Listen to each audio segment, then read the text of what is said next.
बात को मज़ीद आगे बढ़ाते हैं और ताकि बात HRCP का मौक़िफ़ भी सामने आए, उसके बाद बाकी लोग भी गुफ्तगू करेंगे।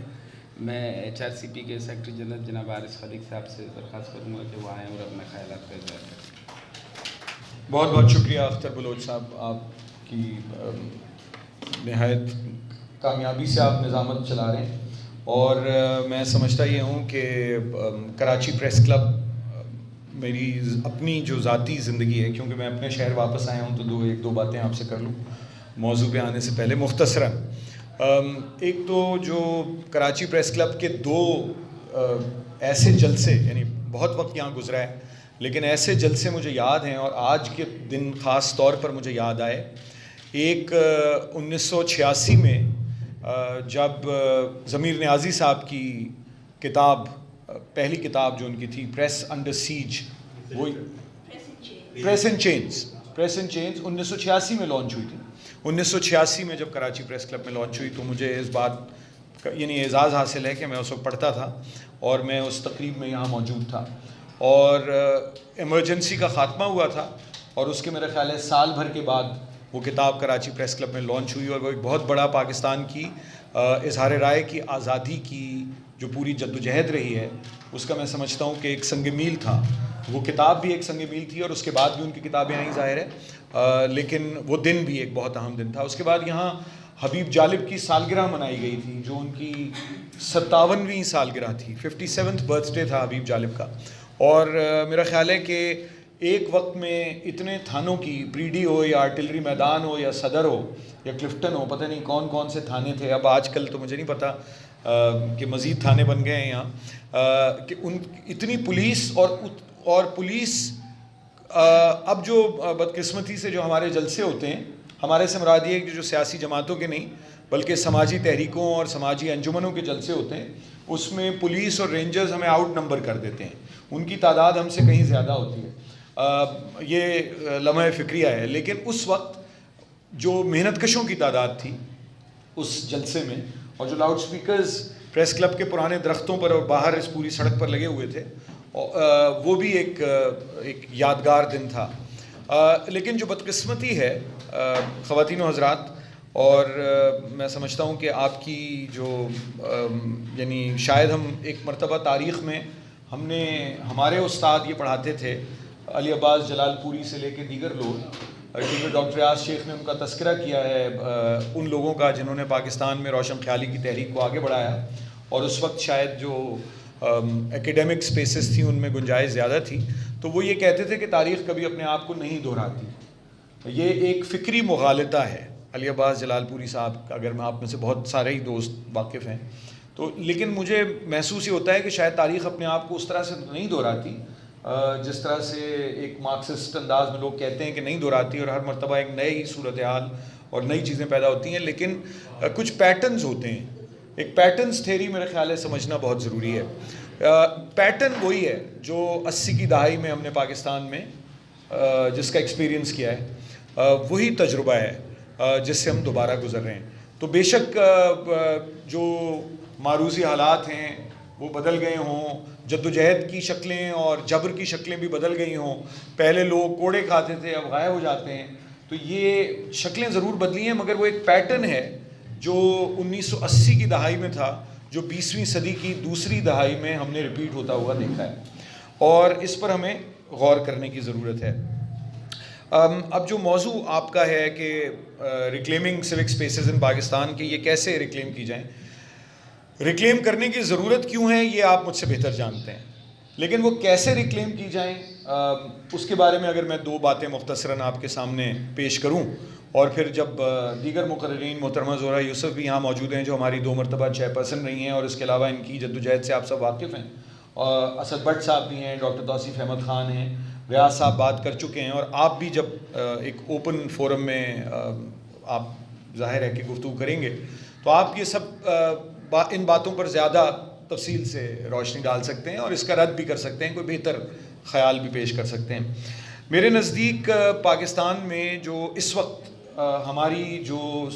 इंसानी हकूक़ की और जमहूरी आज़ादियों की, कौमी हकूक़ की, मेहनतकशों के हकूक़ की जो पूरी एक मरबूत जद्दोजहद है, उसका एक सबसे बड़ा मसला और उसकी एक सबसे बड़ी कमज़ोरी ये है कि वो मरबूत नहीं है। और हम पिछले कुछ अरसे में ये देखते हैं कि मेहनतकशों का, तलबा का, सहाफ़ियों का, अदीबों का, समाजी कारकुनों का आपस का रिश्ता बहुत कमज़ोर हुआ है। और इस रिश्ते की कमज़ोर होने की बिना पर आप औरत आज़ादी मार्च भी देखते हैं, जिसमें हम तो शामिल भी थे और उसके मुआविनीन और सपोर्टर्स में भी थे। जो भी उस पर बहुत मुख्तलिफ आरा है लोगों की कि कब कोई चीज़ कैसे होनी चाहिए, लेकिन जब तक कोई अमल किया ना जाए उस वक्त तक उसे बेहतर नहीं बनाया जा सकता। बिल्कुल इसी तरह जो तलबा यूनियंस की बहाली की या तलबा की कि जो इस वक्त बुनियादी उनके जो मुआशी मसाइल हैं, जो निजकारी है तालीम के शोबे में, और जो जिस किस्म की उनको सूरत हाल का सामना करना पड़ रहा है कि अगर वो पानी के लिए एहतजाज करें, पीने के पानी के लिए, तो उनके ऊपर सेडिशन के चार्जेस, गद्दारी के केसेस बना दिए जाते हैं। उनके गुस्ल खानों में क्लोज सर्किट टेलीविज़न लगा दिए जाते हैं ताकि उनको ब्लैकमेल किया जा सके। तो ये सारी जो सूरत हाल है वो ये कि तलबा का एक अलग से एक मामला, एक उभार आपको नज़र में आया है, जिसे हम शनाख्त की तहरीकें कहते हैं, जो तबकाती तहरीकें नहीं हैं, लेकिन ख़वातीन की तहरीक में एक उभार आपको पाकिस्तान में नज़र आया है। सहाफ़ियों पर मुसलसल जबर और कदगन है, मगर अब एक कॉन्शियसनेस में या शऊर में तो उनकी ये बात आ गई है, मगर उसने अभी तक उस तरह से तहरीक की शक्ल इख्तियार नहीं की जिस तरह उसे करना चाहिए था। और इस सिलसिले में एक ज़मनन बात यह है कि Pakistan federal union of journalist और पाकिस्तान प्रोग्रेसिव राइटर्स एसोसिएशन के बेशुमार धड़े हैं, मगर अगर वो धड़े अपनी जगह कायम भी रहें, मगर वो अगर कुछ बुनियादी बातों पर इत्तफाक कर लें, कुछ एक मिनिमम एजेंडे पर इत्तफाक कर लें, तो उस सिलसिले में हमारी बहैसियत ह्यूमन राइट्स कमीशन उनसे कुछ मीटिंग्स भी हुई हैं। लेकिन सहाफ़ियों में भी बहरहाल वो उस तहरीक को चलाने की और मजबूत करने की ज़रूरत है, चूँकि खामोश रहने से मुश्किल वक्त टलता नहीं है, ना आपकी ज़ाती मुश्किलात में किसी किस्म की इस वजह से कोई कमी आ जाएगी कि और आप या हम में से कोई बच सकेगा।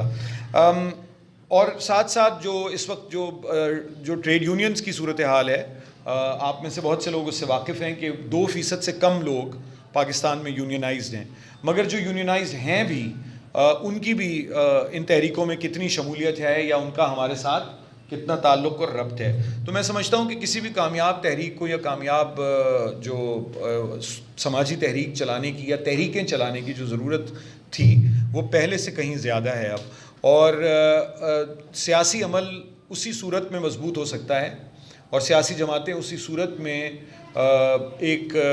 उनमें तवानाई पैदा हो सकती है अगर समाजी तहरीकें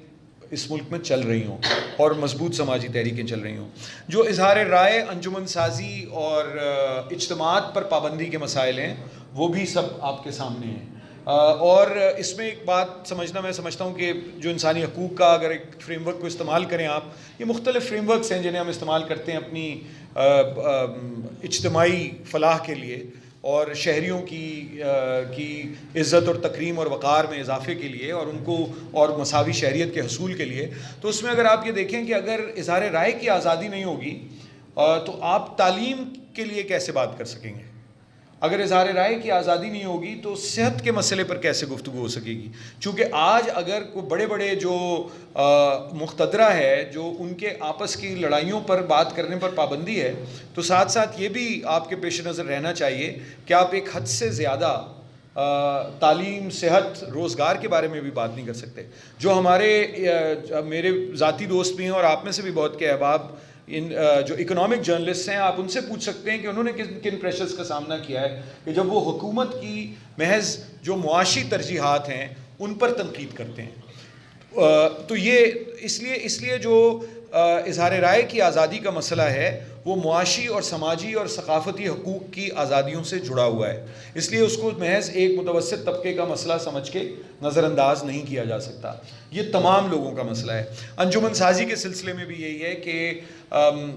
ये बात मैंने कई दफ़ा की है पहले, लेकिन मैं दोहरा देता हूँ कि पाकिस्तान की जो रियासत के इदारे हैं वो नौआबादियाती इदारे हैं, वो कॉलोनियल इंस्टीट्यूशंस हैं। और वो जो कलोनियल इंस्टीट्यूशंस हैं उनकी एक लड़ाई अवाम के इदारों के साथ रहती है। तो इसका मतलब यह है कि आपकी अदलिया, अस्करिया, नौकरशाही, इनके आपस में भी बहुत से अख्तलाफात होंगे, यानी मिलिट्री ब्यूरोक्रेसी और जुडिशरी के, और हमें नज़र भी आते हैं ताकत की लड़ाई में तो ऐसे ही होता है। मगर इनके सियासी जमातों, अवामी शहरियों की तंजीमों और आज़ाद ज़राए अबलाग से, इंडिपेंडेंट प्रेस से मुसलसल लड़ाई है। और इस लड़ाई में कभी कमी होती है, कभी ज़्यादती होती है, कभी सख्ती आती है, कभी नरमी आती है। मगर जब ये जो 3 मुस्तकिल इदारे हैं रियासत के, अगर इनकी लड़ाई है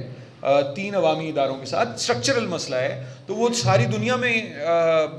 इंस्टीट्यूशंस ऑफ द स्टेट होते हैं, लेकिन उसको इन अवाम के और रियासत के दरमियान जो नेगोशिएशन होती है, जो स्पेस होती है नेगोशिएशन की, और जो वो कॉन्स्टिट्यूशन फराहम करता है, और जो उस नेगोशिएशन की स्पेस को ओवरसी करता है, और इस पूरे मामलात को कि अवामी इदारों और रियासत के इदारों के माबैन न सिर्फ तवाज़ुन हो, बल्कि रियासत के इदारे जो भी फ़ैसले करें वो अवाम की राय के मुताबिक या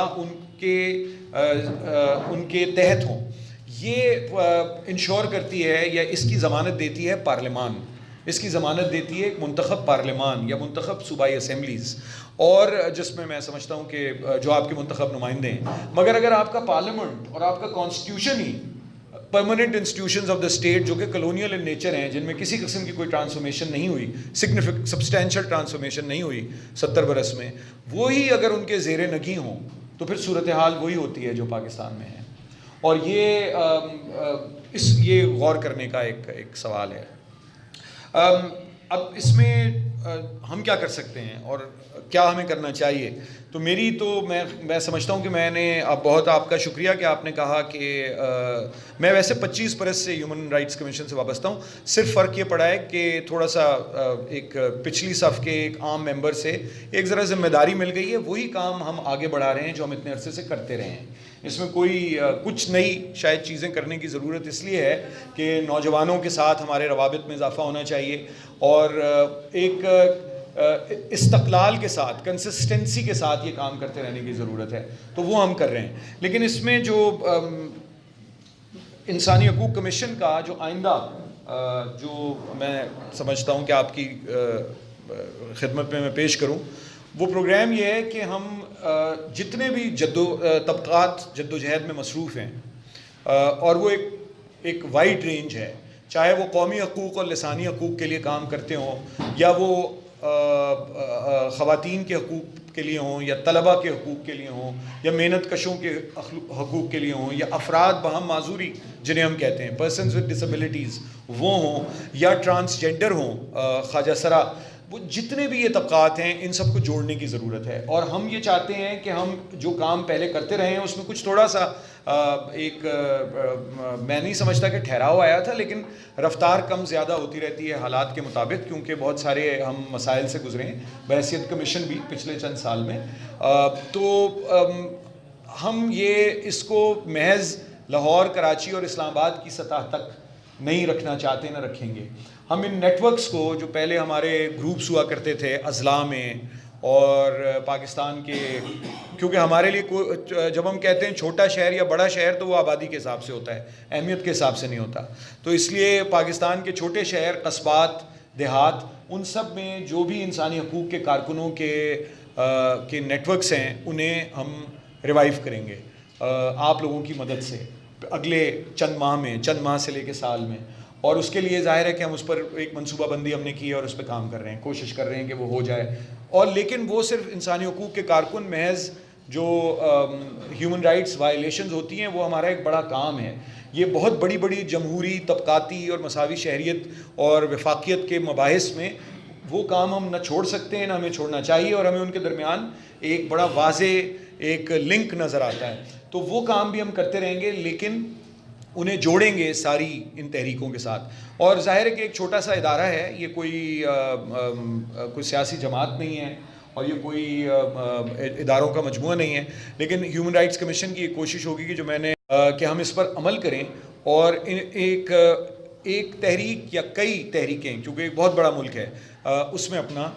उसमें शिरकत भी हो, मुआवनत भी हो, और उनके साथ भी हम खड़े हों। एक आखिरी बात मैं आपसे अर्ज़ करूं कि और उसके बाद फिर जाहिर है कि और मुकर्रीन यहाँ मौजूद हैं कि पाकिस्तान में जो इस वक्त सियासी और मुआशी सूरत हाल है, तो सियासत पर हमारी नज़र खासी रहती है, मगर पाकिस्तान में जो मुआशी हकूक़ का मसला है वो संगीन तरीन है। यानी सरमायादाराना, इजारादाराना सरमायादारी, मोनोपोली कैपिटलिज्म, और ये बहुत लंबी लंबी थेरीज़ में जाने के बजाय पाकिस्तान में इस वक्त जो कानकनों की सूरत हाल है, बलूचिस्तान में सन 2018 में, सिर्फ सन 2018 में 100 से ज़्यादा कोल माइनर्स एक्सीडेंट्स का शिकार हुए और अपनी जान से हाथ धो बैठे। जो पाकिस्तान के माहीगीरों का मसला है, सिंध में भी, बलूचिस्तान में भी, और सराइकी वसेब जिसे हम कहते हैं जनूबी पंजाब में भी, वो भी हमारे पेश नज़र होना चाहिए। जो पाकिस्तान में लोग जो डेली वेजर्स हैं, जो पाकिस्तान में बॉन्डेड लेबर है, जबरी मशक्क़त, वो भी उस सब को भी हमारे एजेंडे का हिस्सा होना चाहिए। चूँकि सिर्फ 3 चीज़ें ही हैं जो इस मुल्क को और इसके शहरियों को बचा सकती हैं, और वो हैं जमहूरियत, वफाकियत और मसावी शहरियत। तो इस चंद गुजारिशात के साथ मैं आपसे इजाज़त लेता हूँ, और आप तमाम का एक बहुत ही शॉर्ट नोटिस पर सारे तमाम अहबाब का यहाँ तशरीफ़ लाने का बहुत शुक्रिया। मगर ये मुकालमे की इब्तिदा है और महज मुकालमे पे बात ख़त्म नहीं होनी चाहिए। बहुत बहुत शुक्रिया।